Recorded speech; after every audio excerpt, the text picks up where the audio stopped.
Seigneur, je te glorifie. Je t'adore. Seigneur, je te glorifie. Oh, je t'adore. Seigneur, je te glorifie. Je t'adore, mon roi. Seigneur, je te glorifie. Et je louerai ton nom.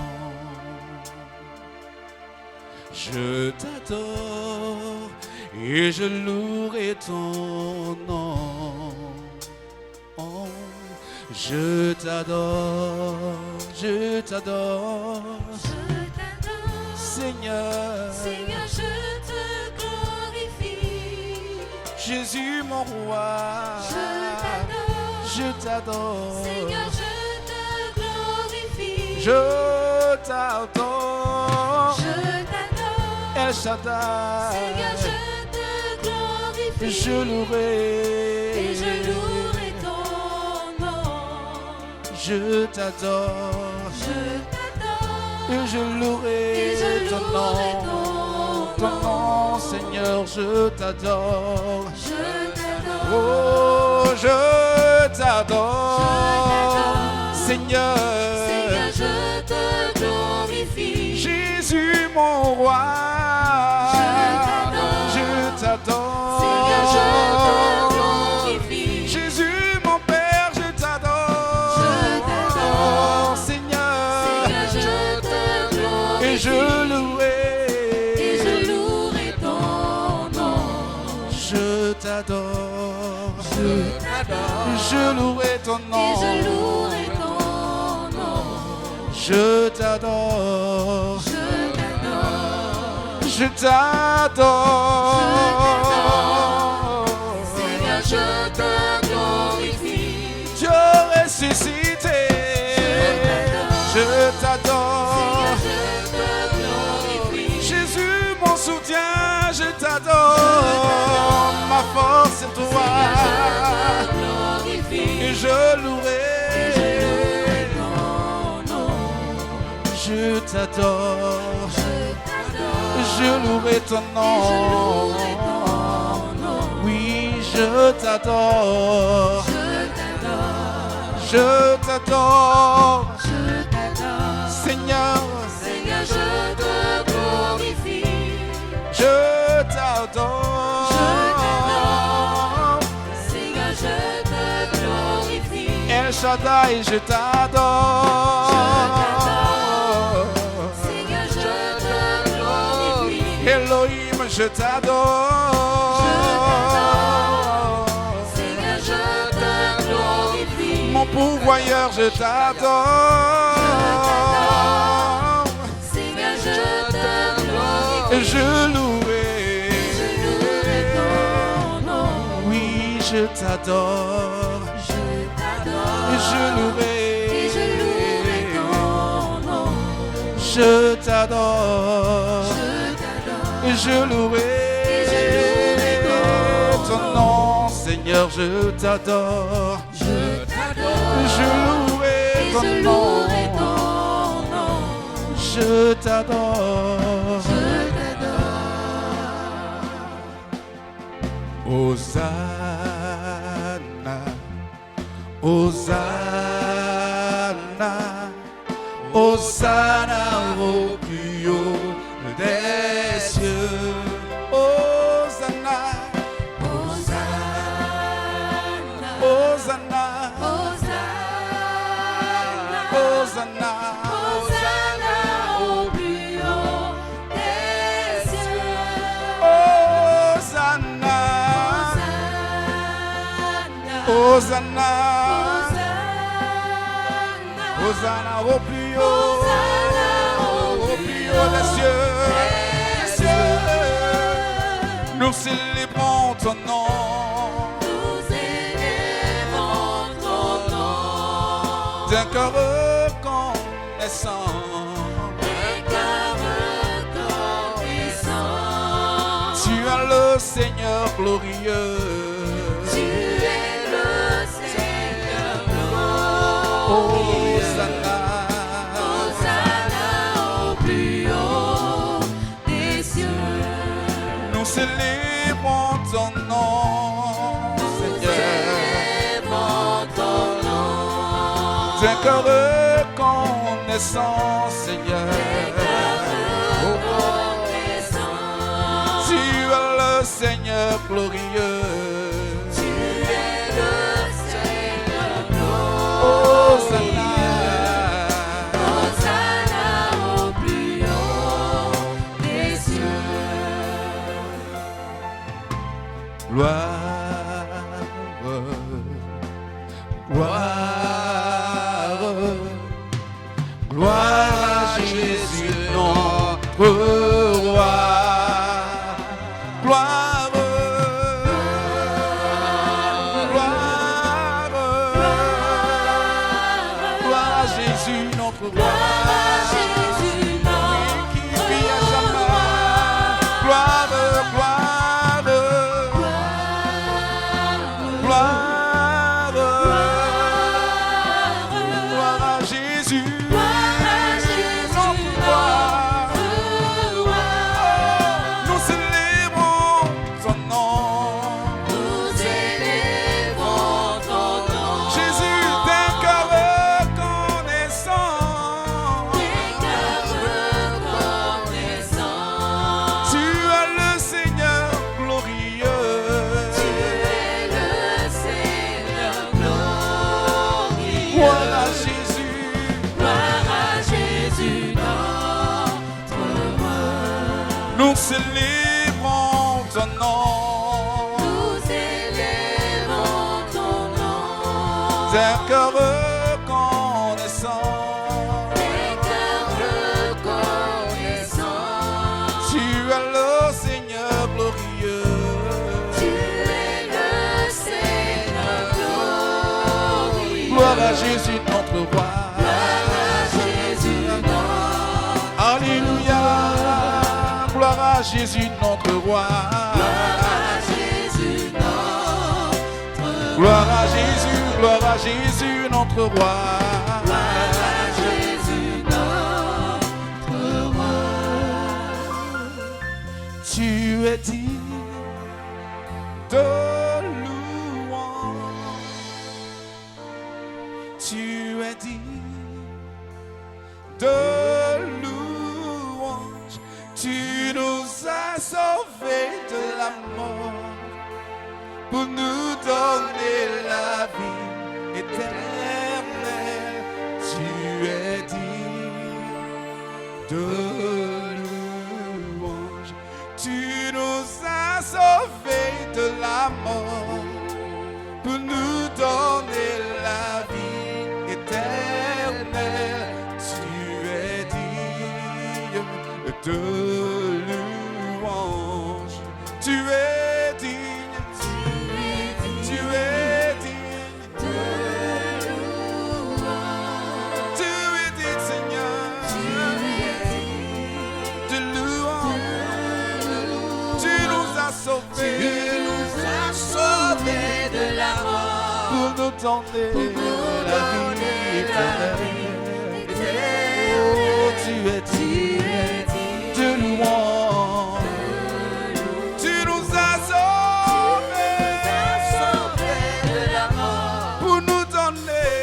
La vie éternelle. Oh, tu es digne. Tu nous as sauvés.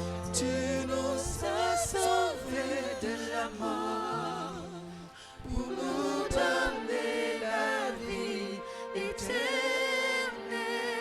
tu es digne de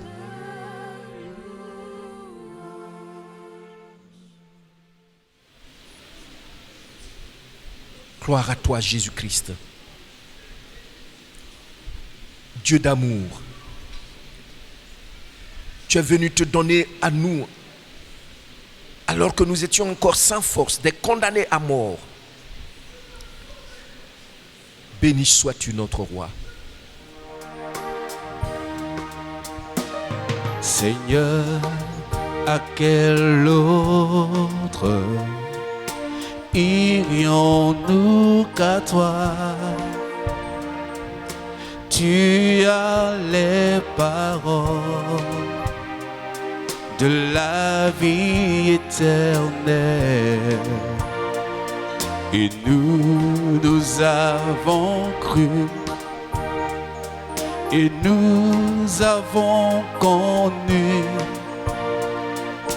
que tu es le Christ, le Fils du Dieu vivant. Et nous avons cru,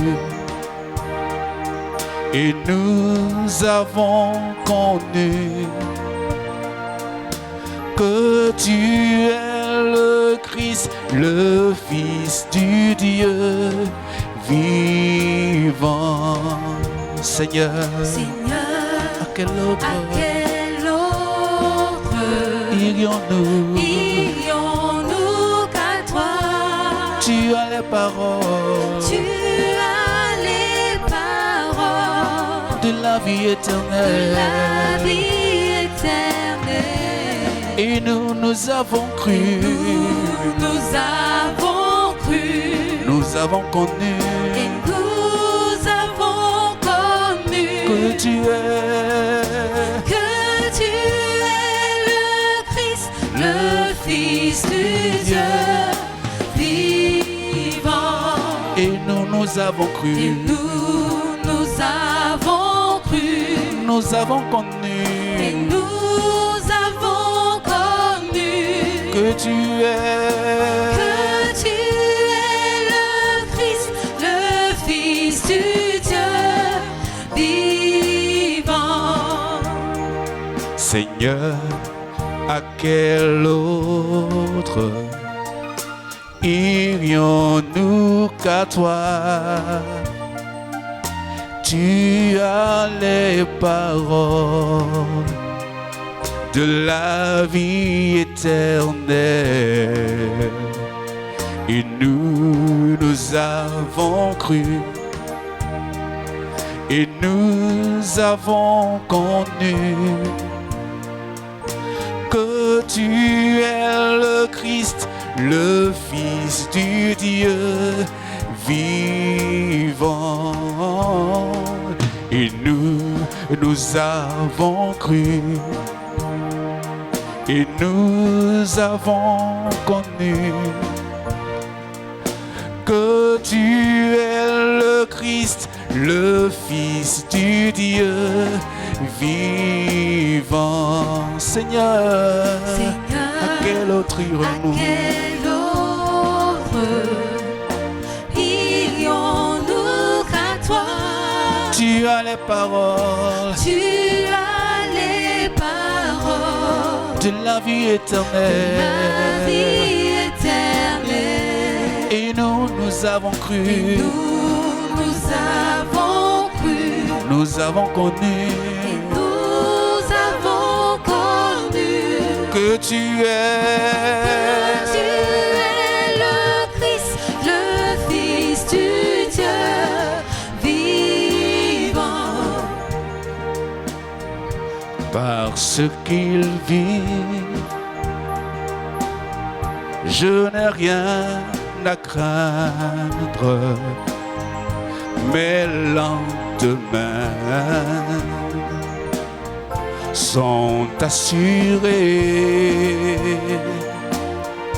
entre ses mains. Jésus tient ma vie pour ce temps et l'éternité. Je sais qu'il vit, parce qu'il vit, Parce qu'il vit, parce qu'il vit, je n'ai rien à craindre.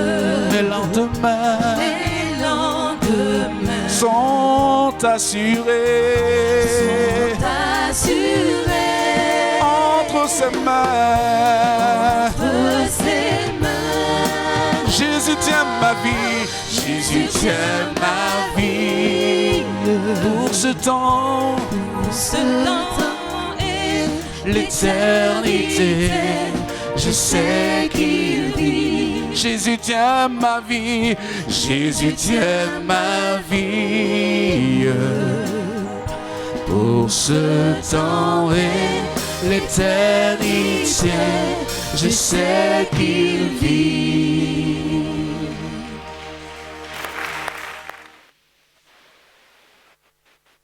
Si l'on vous posait la question suivante, pourquoi Jésus-Christ, le Fils du Dieu créateur des cieux et de la terre, est-il venu dans ce monde? Pourquoi Jésus est venu ici-bas? Quelle allait être ta réponse? Je crois qu'a priori, nous tous, nous sommes d'accord qu'on a une seule bonne réponse. Et cette réponse est mieux résumée par Jésus-Christ lui-même lorsque nous lisons Luc chapitre 19, le verset 10. Il dit, car le Fils de l'homme est venu chercher et sauver ce qui était perdu. Donc pourquoi Jésus-Christ, le Fils du Dieu créateur des cieux et de la terre, est-il venu dans ce monde? Alors tu vas le dire avec moi. Le Fils de l'homme est venu chercher et sauver ce qui était perdu. Alléluia. Acclamons notre roi.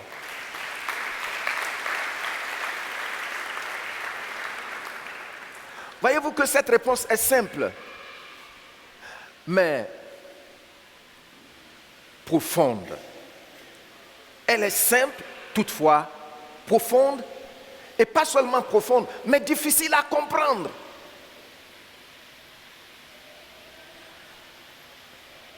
Beaucoup d'entre vous comprennent, après avoir marché longuement avec lui, une telle réponse. Et vous savez, chaque corps de métier a son langage. Et c'est quelquefois difficile à comprendre.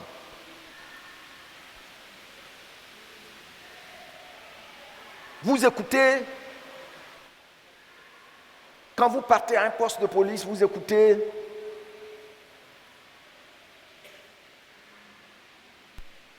les corps habillés en train de communiquer par radio. Tu ne sais pas de quoi ils parlent, mais eux, ils se comprennent. Donc, pour nous, c'est étranger. Vous prenez un informaticien, il va dire beaucoup de choses. Nous, on ne comprend pas. Mais ceux qui sont initiés à l'informatique comprennent. Vous voyez? Mais je vais vous dire, le langage le plus difficile, bien que exprimé de façon simple, mais difficile à comprendre, c'est le langage spirituel. Pourquoi Jésus-Christ est-il venu? Lui-même, il dit, il est venu chercher et sauver ce qui était perdu. Comme c'est difficile à comprendre, alors le Seigneur et ses apôtres vont procéder de plusieurs manières pour développer cette réponse, pour que chacun progressivement puisse comprendre pourquoi il est venu. Chercher et sauver ce qui était perdu, ça veut dire quoi concrètement? Et pour ce faire, le Seigneur a utilisé des paraboles. Il a utilisé des illustrations, de même que ses apôtres, ses serviteurs. C'est pourquoi ce matin, pour répondre à notre question de sorte que chacun de nous puisse comprendre un peu, nous allons procéder au partage d'un texte qui va nous présenter une image qui va nous aider à comprendre pourquoi Jésus est venu. Il faut suivre attentivement parce que quand tu vas bien regarder ce qui se passe dans l'image, tu vas saisir l'image, tu comprendras ce qu'il est en train de nous dire dans Luc chapitre 19 verset 10. Pourquoi Jésus-Christ est venu?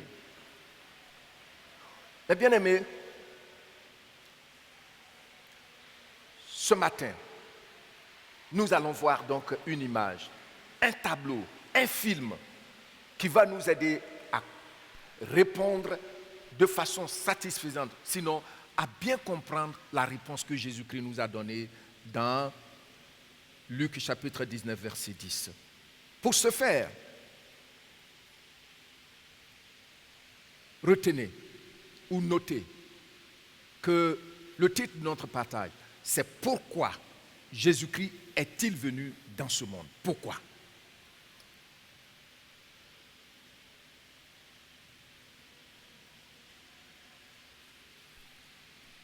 C'est important de comprendre cela parce que nous ne voulons pas être embobinés dans la religiosité. La religion dit que tu n'as pas besoin de comprendre.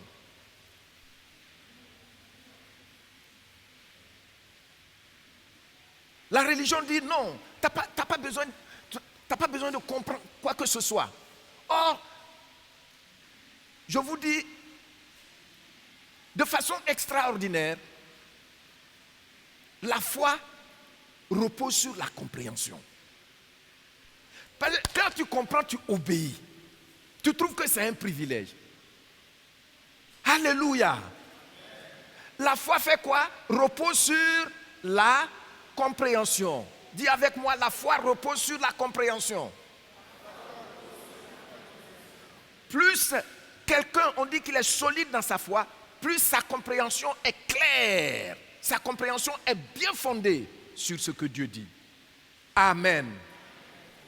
C'est pour cela, nous allons partager ce matin un texte ensemble. Et je voudrais vous inviter à prendre avec moi Matthieu, chapitre 22, du verset 1 au verset 10. Matthieu, chapitre 22, du verset 1 au verset 10. C'est l'un des passages qui vraiment me touche dans les Écritures. C'est par la compréhension que nous voyons dans le règne de l'Esprit. Quand tu comprends, ton esprit voit.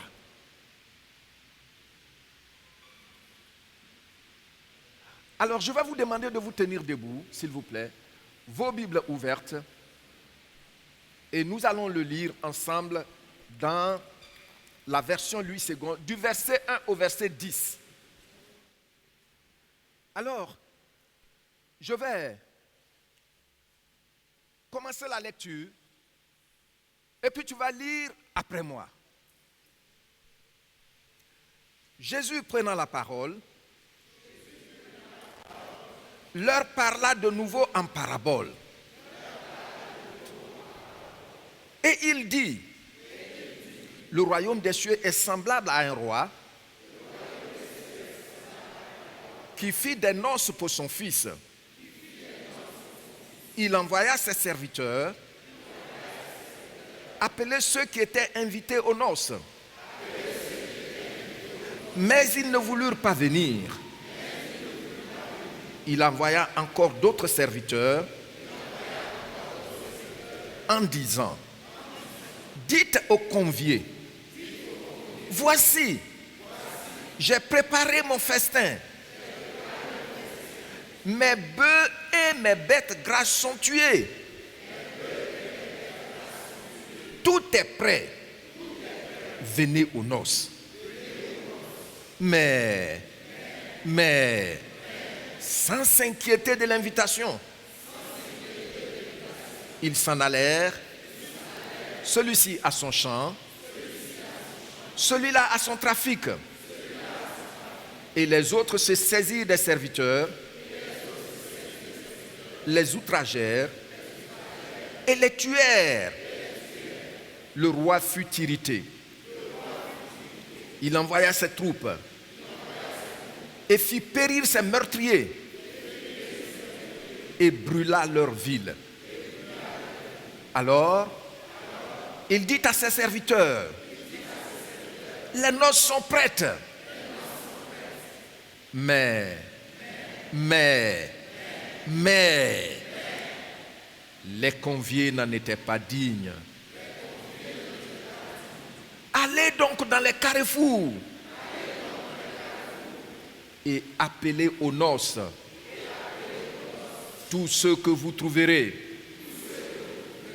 Ses serviteurs allèrent dans les chemins, rassemblèrent tous ceux qu'ils trouvèrent, méchants et bons, et la salle des noces fut pleine de convives. Amen. Veuillez vous asseoir dans la paix du Seigneur.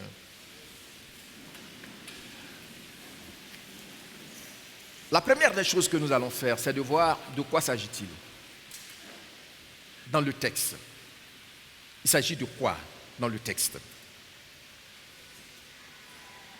Ensuite, nous verrons le message. Parce qu'on nous parle d'une parabole. C'est quoi la parabole? C'est un message codé. Dans notre contexte, on va voir que c'est le fait que Jésus utilise les activités de la vie courante, de la vie quotidienne, que tout le monde connaît, pour enseigner des vérités spirituelles. Et puis, après, nous allons voir, par rapport au texte, les gens du carrefour, la Bible dit, ils sont venus et la salle fut pleine d'invités. Comment donc avoir accès aujourd'hui à cette salle de noces? Comment est-ce que nous, on peut avoir accès? Comment est-ce qu'on peut avoir part à cette fête de mariage? Voici donc ce que nous allons essayer de voir ensemble. La première des choses, de quoi s'agit-il dans le texte? Le texte nous rapporte une activité que tout le monde connaît. C'est un roi qui a organisé le mariage de son fils. Et puis quand il a organisé le mariage, qu'est-ce qu'il a fait? Il a choisi ses invités. Des invités de marque. Et puis, le jour de la fête, il leur a dit, venez, comme je vous avais envoyé des cartes d'invitation, c'est aujourd'hui la fête. Et puis la Bible dit, ces invités-là ont méprisé l'invitation du roi. Mais qu'est-ce que le roi a fait? Est-ce qu'il s'est arrêté là? Non. Le texte que nous lisons dit qu'il a envoyé encore ses serviteurs pour dire, écoutez, il faut leur dire que je sais qu'ils n'ont pas le temps, ils sont très busy, très occupés. Donc, quand ils vont venir, ils ne vont pas perdre le temps. Aussitôt ils viennent, ils s'installent. Mais permettez que je leur mette un peu de l'eau à la bouche. Il faut leur dire que j'ai tué quoi? Mes bœufs, et puis quoi d'autre? Mes bêtes grasses. Ça veut dire quoi? Le roi a préparé ce qu'il a de meilleur.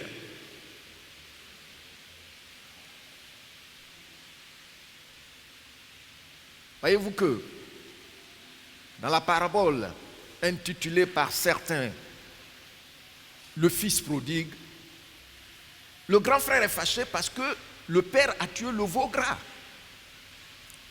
Mais ici, lui, comme c'est un roi, il a plusieurs.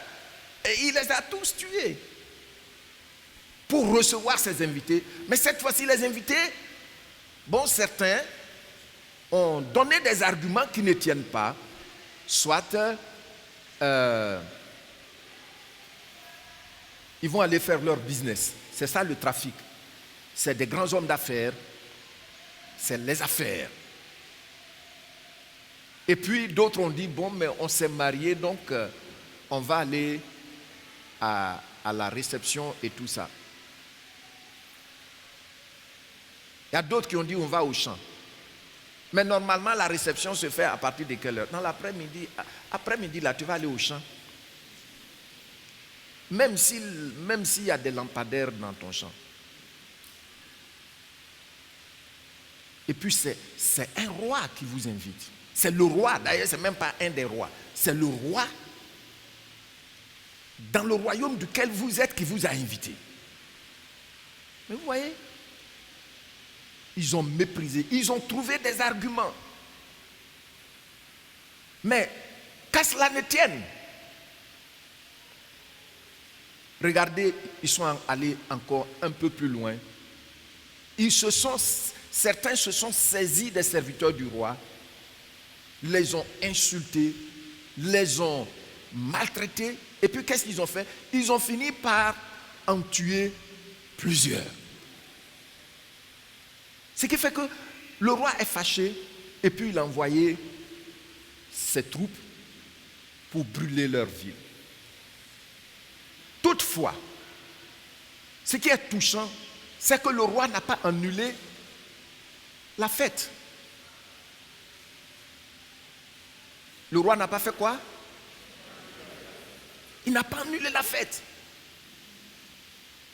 Qu'est-ce qu'il a dit? Il dit la fête se tiendra. On fera la fête. Pour ce faire, les serviteurs qu'il avait, qui n'ont pas été tués, il leur a dit, bon, ces gens-là n'ont pas été dignes de l'invitation, de l'honneur que je voulais leur donner. Alors, allez-y dans les carrefours. Appelez tous ceux que vous y trouverez. N'importe qui. N'importe quoi. Appelez-les.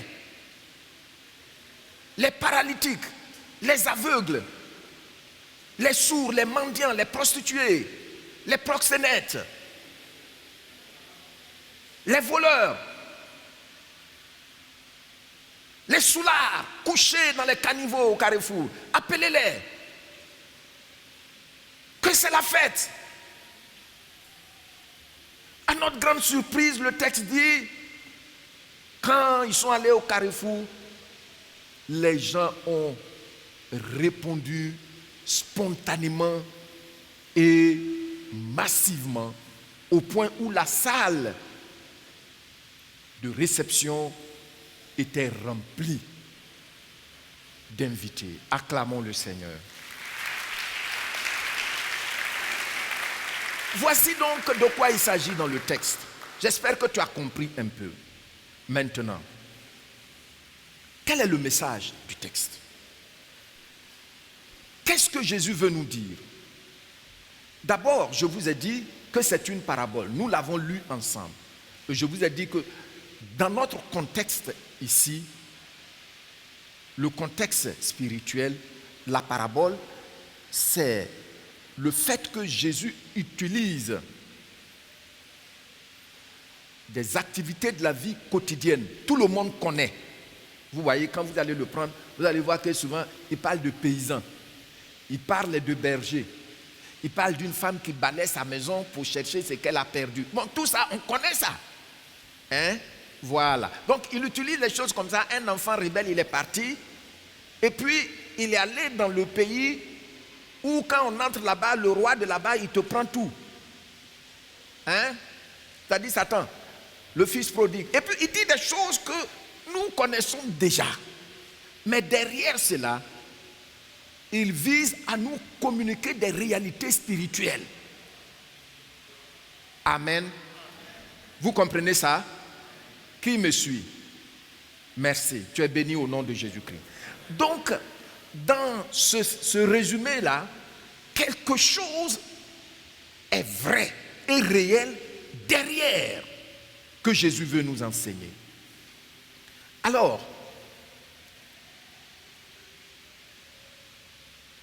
la première des choses qu'il voulait nous enseigner, il s'agit des premiers invités.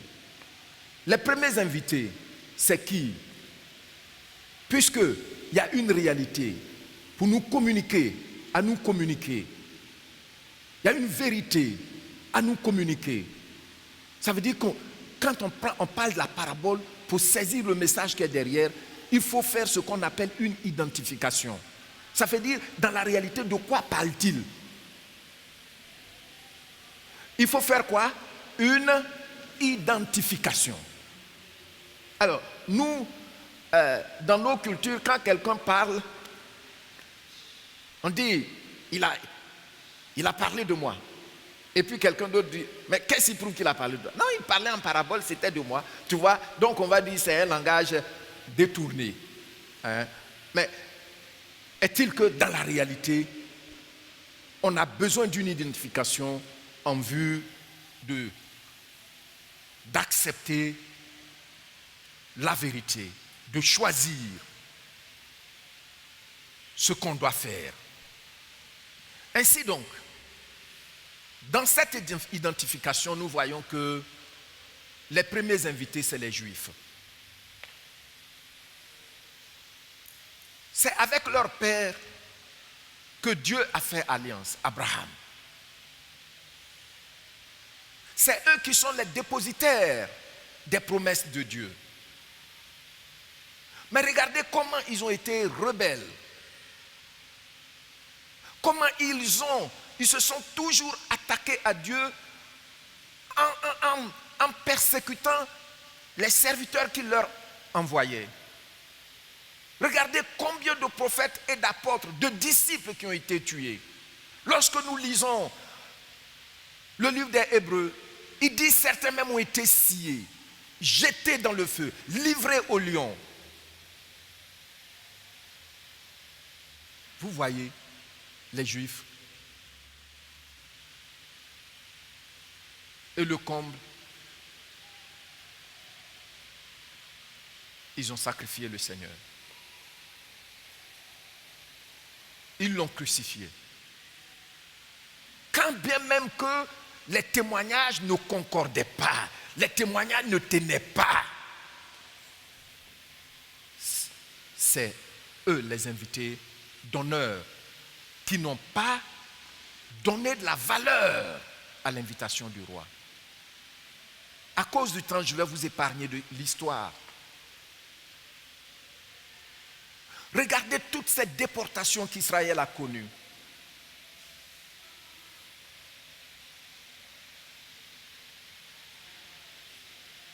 Les Assyriens, les Babyloniens, c'est-à-dire en Irak actuel, où ils ont été déportés. Déjà en l'an 70, après la prophétie du Seigneur, la ville a été rasée par les Romains.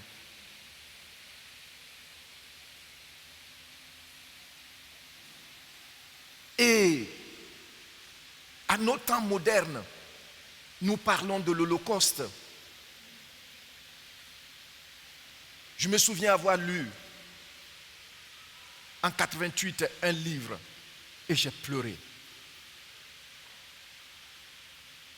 Qu'en Allemagne, à un moment où les Allemands tuaient les Juifs, ils disaient directement à la radio, à la télévision, que la graisse du Juif mélangée à un certain produit chimique, la réaction donnait du bon savon. C'est pas vrai. Les cheveux du Juif sont très bons pour brosser les chaussures. Voyez-vous, le roi a vraiment rasé leur ville.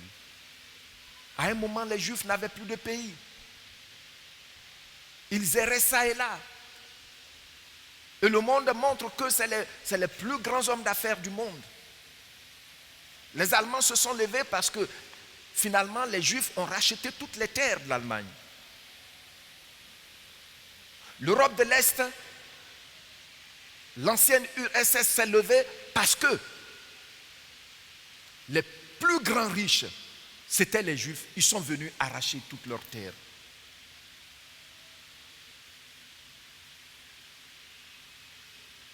Ouais, et pourquoi? Parce que la terre que Dieu leur a donnée, et puis il les a invités, ils ont méprisé ce roi-là qui est Dieu. Et puis ils ont été dispersés dans le monde entier, jusqu'en Égypte. Ils ont souffert. Et c'est de ça que Jésus-Christ était en train de parler ici. C'est une parabole prophétique. Mais quand tu lis, tu peux ne pas comprendre de quoi il s'agit. Ce n'est que seulement en 1948, mai 1948, sous l'égide de l'Angleterre, que l'État d'Israël a été proclamé et Israël a commencé à revenir sur la terre de ses pères. Voici les invités d'honneur et leur sort. Et jusqu'ici, jusqu'à ce jour, c'est les grands hommes d'affaires. Quand on prend par exemple les plus grands scientifiques, quand on prend ceux qui ont eu des prix Nobel, les Juifs sont en plus grand nombre. Les scientifiques. Quand on prend ceux les plus riches du monde, les Juifs sont en plus grand nombre. Ils ont pensé que, et Jésus a pourtant bien dit ça, que la vie d'un homme ne dépend pas seulement du pain. Et c'est la philosophie aujourd'hui du monde. Tu vois quelqu'un, on est busy, on est occupé, c'est l'argent. Mais l'homme ne vit pas seulement de pain. Mais l'homme vit aussi de la parole qui sort de la bouche de son Créateur. Gloire à Dieu. C'est les deux assemblés de façon équilibrée qui font que l'homme se retrouve véritablement. Amen. Maintenant, les invités du carrefour. Regardez un peu le carrefour. Qu'est-ce que vous y voyez? Je voudrais vous demander un service. Fermez juste les yeux pendant 1 minute. Commencez à regarder un peu les carrefours, les différents carrefours que vous voyez ici à Cocody ou à Abobo, ou bien ceux qui viennent de Yopougon. Regardez certains carrefours à Yopougon. Regardez certains carrefours pour ceux qui viennent de Marcory. Regardez certains carrefours. Regardez. Fermez les yeux. Regardez ce qui se passe. Maintenant, la nuit. Regardez la nuit. Qu'est-ce qui se passe dans les carrefours? Vous voyez? Vous voyez ce qui se passe? Merci, ouvrez les yeux. Qu'est-ce qu'on voit dans les carrefours? Les prostituées pendant la nuit. C'est pas ça? Les voleurs, les drogués. Pendant la nuit, ils sont dans les carrefours en train de fumer.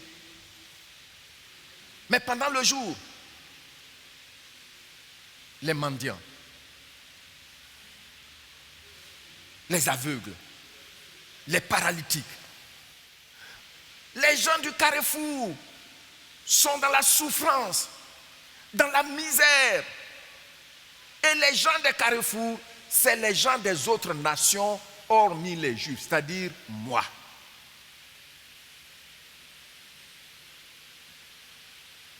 C'est pourquoi ils ont répondu. Parce qu'ils savaient qu'ils souffraient. Effectivement, nous étions dans les carrefours. Quelle que soit ta race, quelle que soit ta classe sociale, tu vois, c'est le carrefour. Donc quand la Bible dit, quand nous posons la question pourquoi Jésus est venu sur la terre, pourquoi Dieu accepte-t-il de prendre une forme humaine pour descendre parmi nous? Le Seigneur dit dans Luc chapitre 19 verset 10, quand on développe maintenant, on peut répondre en disant, il est venu pour nous faire sortir des carrefours. Donc je reprends la question. Oui, acclamons le Seigneur. Acclamons le Seigneur. Alors, je reprends la question. Pourquoi Jésus-Christ est-il venu dans ce monde? Quelle est la réponse selon ce texte? Il est venu nous faire sortir des carrefours. Regardez un peu les enfants de la rue.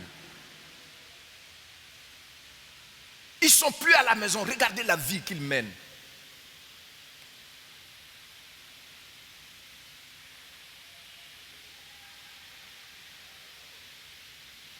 Regardez la vie que ces enfants mènent.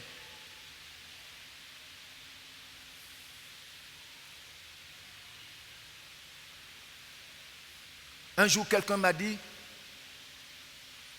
j'étais allé payer des pièces, quelque part, des pièces de ma voiture, et puis il a dit, il parlait, et puis il a dit,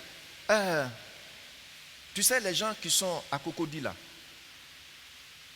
leurs enfants, il y a beaucoup, leurs enfants grandissent, mais ils ne sont jamais venus à Bobo. Il y en a même qui ne connaissent pas le plateau. Et puis quand il a dit ça, j'ai commencé à rire intérieurement. Mon fils ne connaissait même pas le plateau. Ma fille ne connaissait pas le plateau. Il ne connaissait même pas Cocody. C'est-à-dire, quand ils sortent, ils sont avec les parents, c'est là où on va qu'ils vont. Et le monsieur disait que, mais nous, les enfants qui sont ici, ils peuvent marcher d'ici au plateau pour aller se chercher.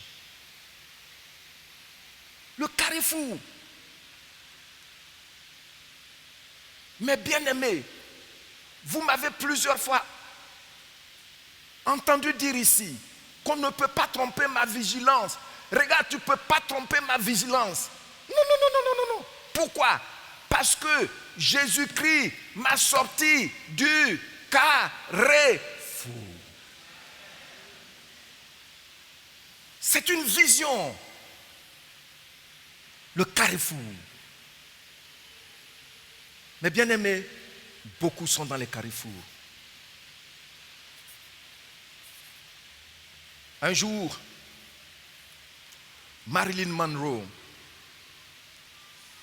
cette célèbre actrice de cinéma,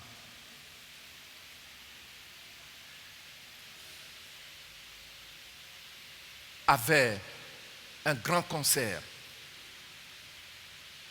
Et Billy Graham était chez lui à la maison. Et l'information passait sur la chaîne qu'il écoutait. Et le Seigneur dit, va lui dire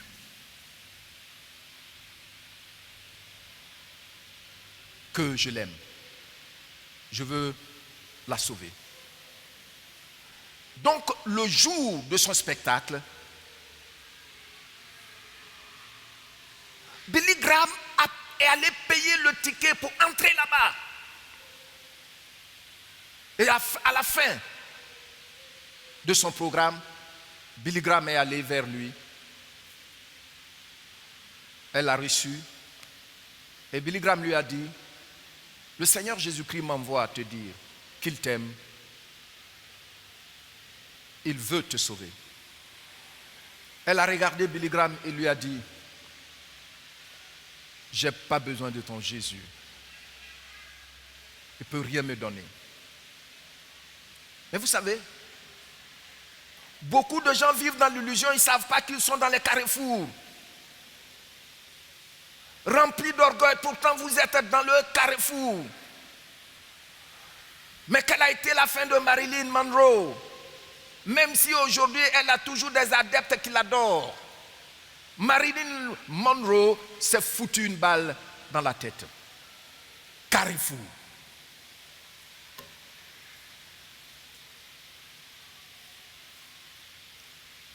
Il lui est arrivé plusieurs fois d'appeler la police, que je suis en train de me suicider. La police court, les gens viennent. Ils viennent, elle ne se suicide pas. Et c'est le jour où elle allait vraiment se suicider, elle a appelé, on dit c'est comme ça, elle nous fatigue toujours. Ils ne sont pas partis, c'est là qu'elle s'est suicidée. s'est tiré une balle dans la tête. Carrefour. Sinon, quelqu'un qui est lucide, quelqu'un qui a la paix de Dieu en lui, comment peux-tu prendre un pistolet avec tout ce qu'elle a, même maîtresse du président des États-Unis de son temps? Comment? Maîtresse, comment peux-tu prendre une balle pour tirer dans ta tête? Carrefour. Carrefour. Jésus est venu nous faire sortir des carrefours.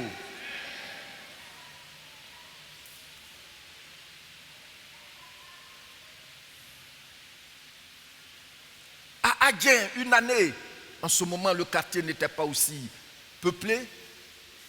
On m'a dit que quelqu'un, à 18h, 18h30, là, il a commencé à se laver dans un carrefour là-bas. Parce que c'est ce que son devin lui a dit, tu te laves à 7h, personne ne te verra. Je te protège pendant que tu te laves. Carrefour. Des présidents, ils sont dans les carrefours.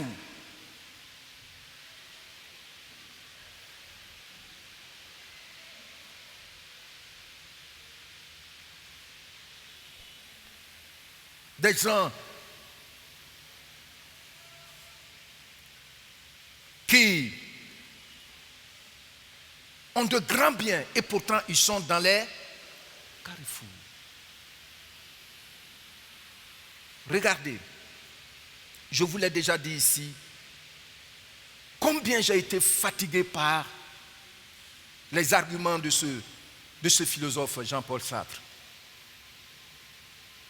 Mais quand on a commencé à m'enseigner les notions, et puis on est arrivé sur lui, bon, on parle de Hegel, on parle de Socrate, on parle de ceci, bon, on parle de Nietzsche, déjà a priori je dis que c'est fou, on parle de... Bon. Mais quand ils sont arrivés sur Jean-Paul Sartre, là j'ai été secoué. Mais en ce temps-ci, je partais poser la question à mon pasteur, il allait commencer à me soupçonner que je deviens athée.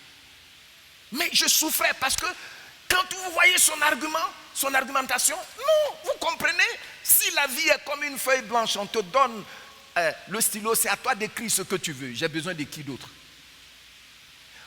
Les gens pensent que quand on parle de foi, oui, c'est un chrétien, ça veut dire que tu ne réfléchis pas, tu ne peux pas. Non. Et plus tard dans mes études, je peux vous dire qu'il y a des positions philosophiques que je peux partager avec toi, ça va te troubler. Puisque ça, on m'a enseigné. Mais ce n'est pas des choses dont on parle comme ça. Mais souvent, il y a des gens qui parlent, tu sais de quelle école ils sont. Mais plus tard, si c'était à la faculté qu'on m'avait enseigné, j'aurais dit que oui, c'est...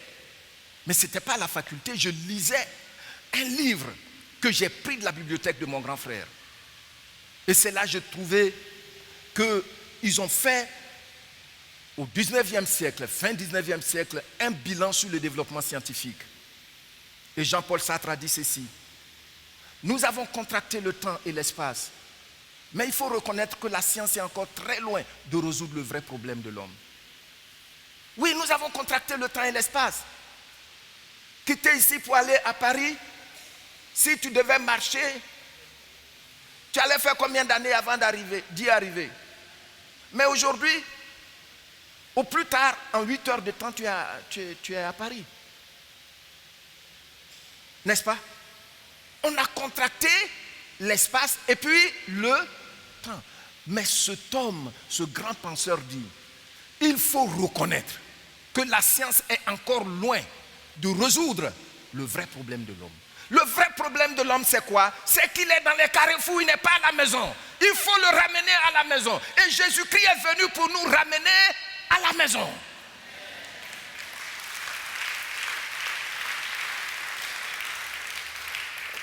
Gloire au Seigneur Jésus.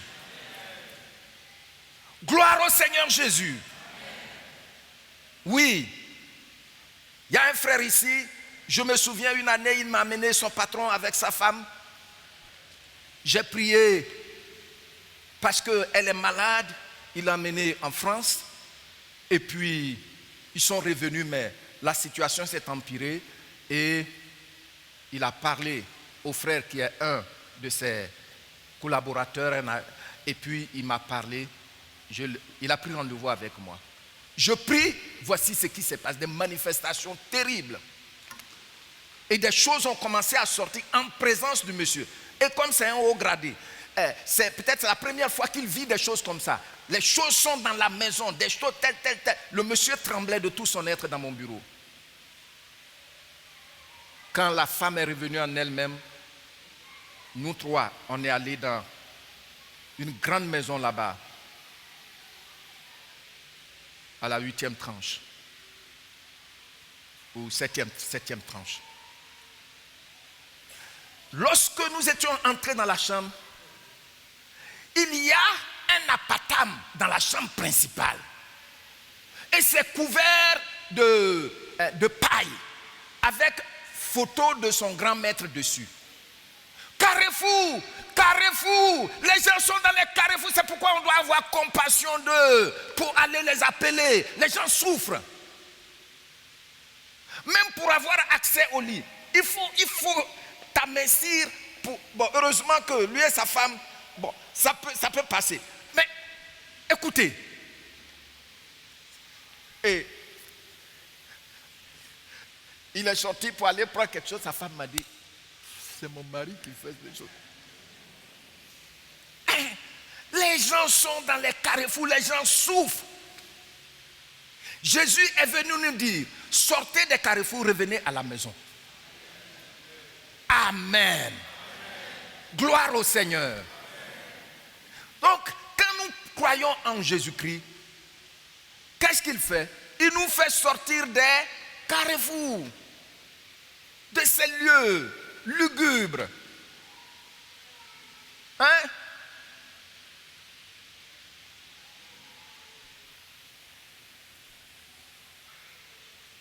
Comment donc sortir de ce carrefour? Ensemble, nous prenons Romains, chapitre 10, du verset 9 au verset 13. Je lis et tu lis après moi. Comment on peut sortir de ce carrefour? Je vous dis, tu peux pratiquer toutes les religions que tu veux. Mais seul Jésus peut te faire sortir de ce carrefour. Regardez toutes ces lois que ces pays dits développés sont en train de mettre en place. L'homme doit se marier avec l'homme. Il faut qu'on légalise ça. C'est légalisé. S'il y a un pays africain qui refuse de faire ça, on ne va plus vous donner l'argent. Parce que quand il donne l'argent là, le gouvernement de ce pays qui a reçu l'argent doit prendre une partie pour acheter les couches. Parce qu'au fur et à mesure que l'homme va avec l'homme, après, c'est pas pour ça. Tu as vu, non? Donc, il faut qu'ils portent couche. On leur donne de l'argent. L'argent qu'on leur donne là, ils savent ce qu'il faut prendre pour faire. C'est pour acheter des couches.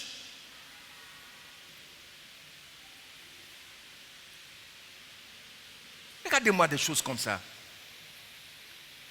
Aujourd'hui même, on est en train de nous dire, c'est l'enfant qui doit choisir maintenant son sexe.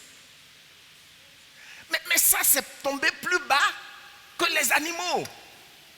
Mais pourquoi? Parce qu'ils sont dans les carrefours. Ne cherchez pas loin. C'est la connaissance. C'est quand on sort dans ce carrefour que nos yeux s'ouvrent. Nos yeux s'ouvrent. Alléluia. Alléluia. Vous avez retrouvé?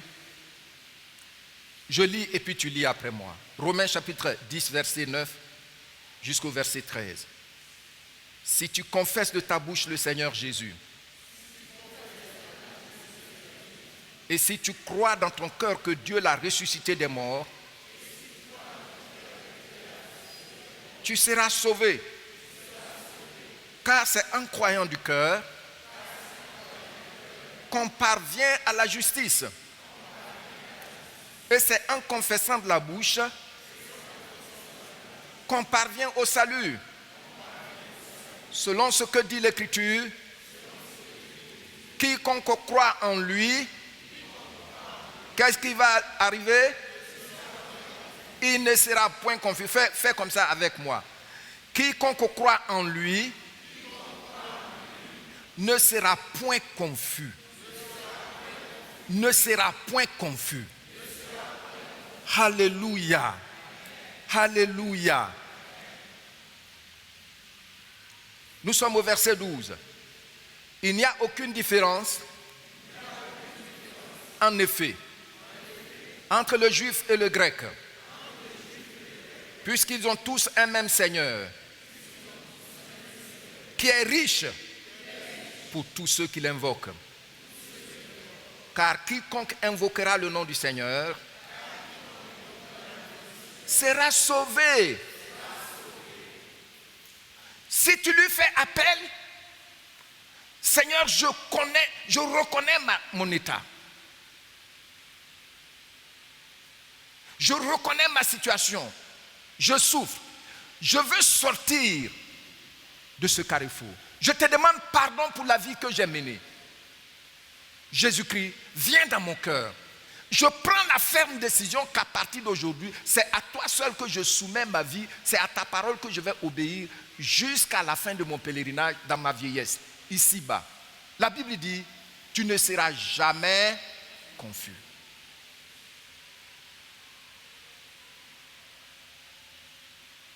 Dans un certain pays européen,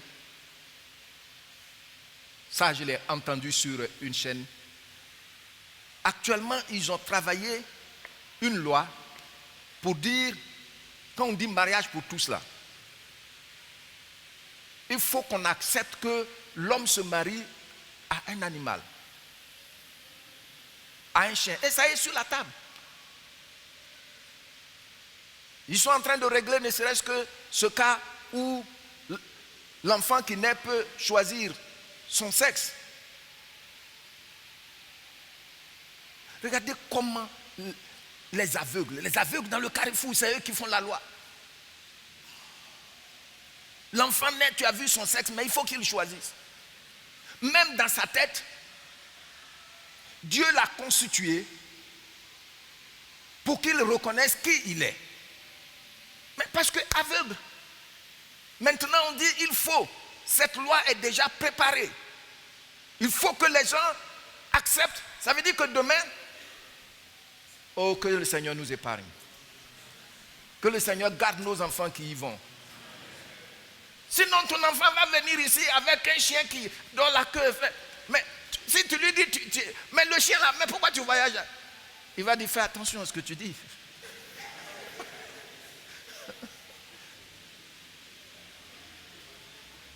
C'est mon partenaire.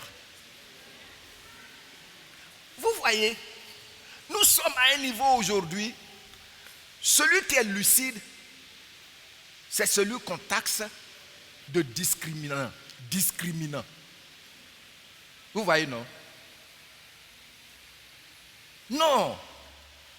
La tolérance qu'on nous exige ne marche que dans le carrefour. Parce que beaucoup sont aveugles, beaucoup sont saouls. Hein? Ils ont consommé la drogue, ils sont dans les... Donc même si tu couches avec un chien, ça lui dit quoi? Quand tu vas dire, il dit, ouais, il faut partir là, faire bien. Hein? Les gens souffrent. Ce n'est pas de l'amusement. Ce n'est pas aussi subjectif. Donc il faut reconnaître son état et dire au Seigneur, me voici ce matin. Je veux sortir de ces lieux. Désormais, quand vous regardez, vous sortez, vous partez au travail, à l'école, regardez bien les carrefours. Seigneur, je t'invite, viens dans mon cœur. À partir de maintenant, c'est avec toi que je veux marcher. Je veux obéir à ta parole pour que tu me sortes de ces lieux. Il dit ici, tu crois, tu dis de ta bouche, Jésus-Christ, tu es le propriétaire de ma vie. Aujourd'hui, là, à partir de cet instant, je dis tu es le propriétaire de ma vie. C'est ça, confesser le Seigneur Jésus. Et je crois que la version parole de vie le dit encore plus clairement. Il dit, est-ce que ta bouche affirme devant tous que Jésus est le Seigneur? Donc tu dois affirmer devant tous, accompagné d'une conscience claire que Jésus-Christ est ton propriétaire. Amen. Troisièmement, il dit, croire dans son cœur.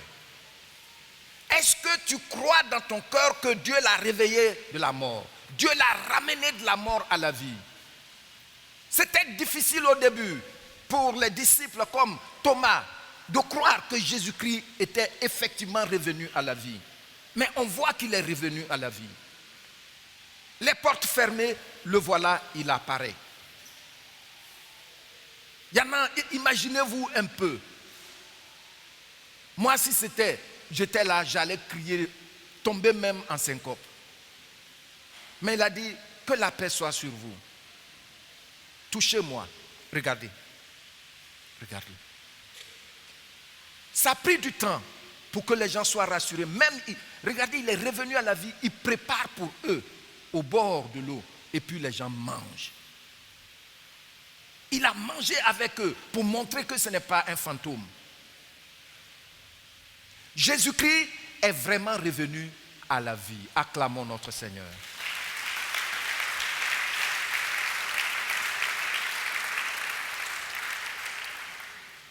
Et il dit, si tu acceptes cela, tu seras sauvé. Ça veut dire quoi?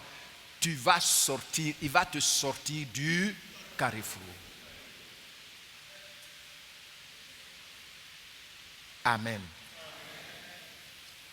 Et puis, maintenant, quand nous prenons le verset 10, il ne fait que, verset 10, verset 11, il ne fait que donner une explication de ce qu'il a dit. Il dit ceci, car c'est en croyant du cœur qu'on parvient à la justice. Donc on ne dit pas ça seulement dans la bouche parce que c'est propre à dire. Non, mais j'en suis convaincu dans mon cœur. C'est en croyant du cœur. C'est pourquoi on ne prie pas pour les morts. Parce que quand quelqu'un est mort, son cœur ne fonctionne plus. C'est-à-dire son esprit ne marche plus. Il n'entend plus. Il ne peut plus prendre une décision. C'est de ton vivant que tu dois le faire. Et le Seigneur te sort de ce carrefour. Amen. Et ce n'est pas tout. Il y a ta destination éternelle qui est glorieuse.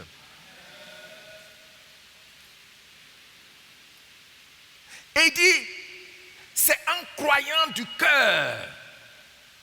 Donc quand on déclare, on obtient le salut.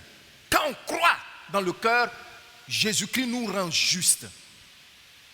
Et il dit, selon ce que dit l'Écriture, or l'Écriture ne peut mentir. Quiconque met en Jésus-Christ sa confiance, il ne connaîtra jamais le déshonneur. Alléluia! Acclamons notre roi.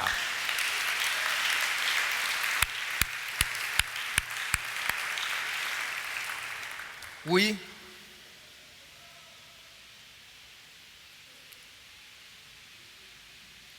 Les sorciers qui ne sont que des bandits du carrefour. Regarde dans le carrefour. Dans les rues.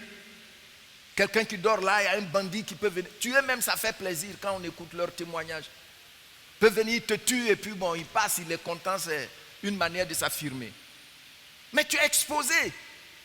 C'est quand tu acceptes que Jésus vienne dans ta vie, il te retire de là, il t'emmène à la maison. Regardez dans le palais, même avant d'y entrer, il y a des gardes. C'est là-bas que tu es en sécurité. Et puis tu ne veux pas y entrer. Hein?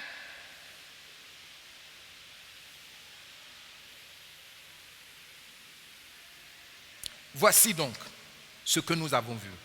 tu dois prendre la décision, reconnaître que je suis dans le carrefour. Je suis loin de mon Créateur. Les gens pensent que la distance qui existe entre nous et notre créateur peut être comblée par la célébrité, par l'argent, par les diplômes, par passer de femme en femme, d'homme en homme. Non, non, non, non, non, non. Non. Cette distance-là ne peut être comblée que par celui qui t'a créé. Donc, croire dans son cœur. Dire devant tous que Jésus-Christ est désormais ton propriétaire. Je l'ai fait un jour. Je voudrais vous lire Parole de vie, le verset 11. Il dit oui, les livres saints disent, ceux qui croient en lui ne le regretteront pas. Tu vas le dire après moi. Oui, les livres saints disent, ceux qui croient en lui ne le regretteront pas. Amen. Tu as vu, non?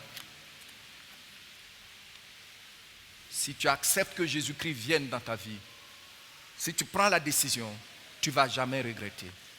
Je l'ai fait un jour. C'était en 1974. J'étais très jeune. Ça paraissait enfantin. Je me souviens, comme ceux qui sont baptisés ce matin, j'étais passé par les eaux de baptême le 4 mai 1974. Dans ma maison, disons dans la maison paternelle où nous vivions, il y a un fétiche devant. Il n'y a pas de fenêtre. En ce temps, parce qu'ils ont cassé, ils ont reconstruit en dur et tout ça. Il y a lumière maintenant dedans. Mais en ce temps, c'était comme ça. Le fétiche était adoré à des jours bien précis selon le calendrier de notre tradition. Comment quelqu'un comme ça peut-il s'en sortir si c'est la religion qui l'a accepté? Et je me souviens, on était 12 enfants à la maison. 12 enfants, les enfants des frères de mon papa, de ses nièces. Et moi, j'étais son seul enfant. Bon, on était 12. Et sur 12 enfants, seulement 2 n'ont pas été scolarisés. Mais parmi tous ceux qui ont été scolarisés, un seul a eu le BEPC. Il a passé ça 4 ou 5 fois. Il est venu se cacher à Yopougon. À Yopougon, il a été oublié que l'école même, c'est plus. C'est ici, il a passé en candidat libre, il a eu, et puis il travaillait quelque part. Après, il est mort. Je suis le seul. Pas que j'étais plus intelligent, non, non, non, non, non. Mais parce qu'on m'a sorti, Jésus m'a sorti du carrefour.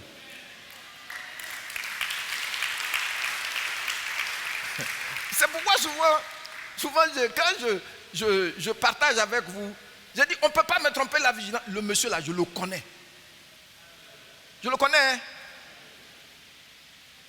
Je sais que toi aussi tu le connais. Tu mets ta confiance en lui. Il dit, tu ne le regretteras pas. Je vais ajouter jamais.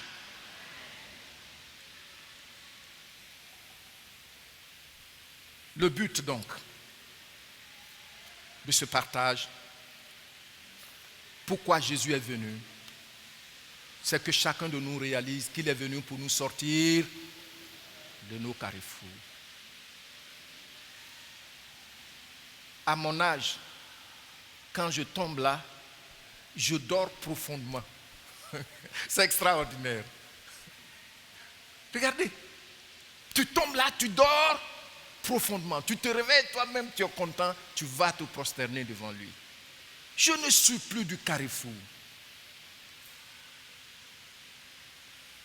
Je ne suis plus esclave des démons. C'est vrai, les sorciers font leurs choses, mais ils ne peuvent plus aller dans le palais là-bas. C'est dans les carrefours qu'ils jouent au dur. Le Seigneur t'attend dans tes décisions. Amen. Amen. Le Seigneur t'attend. Ce matin, voici ce que Dieu met sur mon cœur de partager avec vous pendant ce baptême. Et je voudrais dire à ceux qui sont passés par les eaux de baptême, félicitations et tous mes encouragements. Vous avez pris, oui, vous pouvez acclamer pour eux.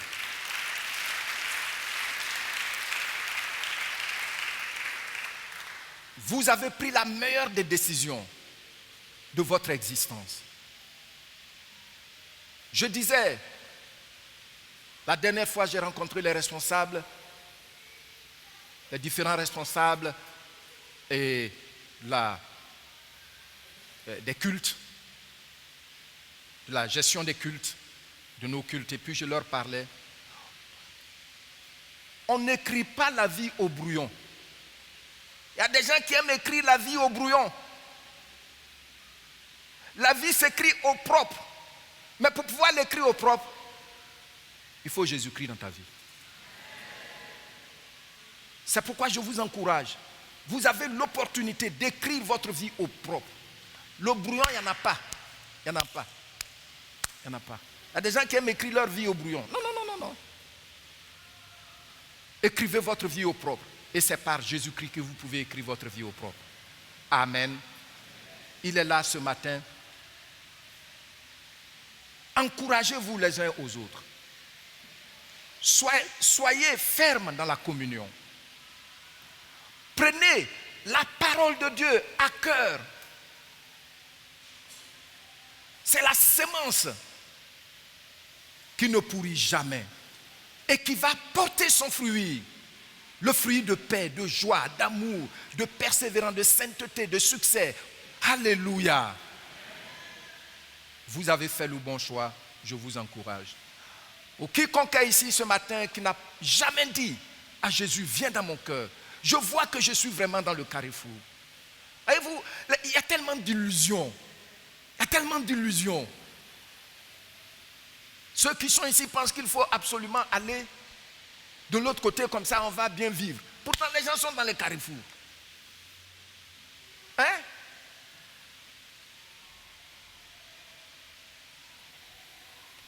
Viens. Dis à Jésus ce matin.